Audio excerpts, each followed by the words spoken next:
தேவதூதன் இஸ்ரவேல் மக்களுக்கு ஒரு நற்செய்தி என்று தானே சொல்லியிருக்க வேணும். ஏன்னா பழைய ஏற்பாடு முழுவதும் என் ஜனம் என் ஜனம் என்று கர்த்தர் இஸ்ரவேல் ஜனங்களை தானே சொல்றாரு. ஏன் தெரியுமா? ஏன்னா கர்த்தர் தாம் யார் என்பதை இஸ்ரவேல் மக்கள் மூலமாக இந்த உலக மக்களுக்கு தெரிவிக்கும்படியாய் அந்த இஸ்ரவேல் மக்களை தெரிந்து கொண்டு அவர்களை ஒரு மாதிரியாக இந்த உலகத்திலே வைத்தார்.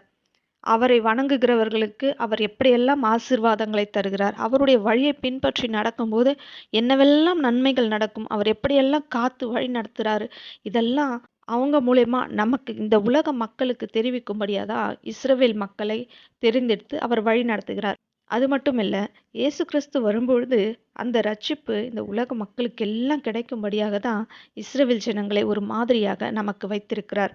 சரி, கிறிஸ்து எதற்காக இந்த பூமிக்கு வந்தார்? அவருடைய பிறந்த நாளை எதற்கு இந்த உலகம் முழுவதும் மிகுந்த சந்தோஷத்தோடு கொண்டாடணும்?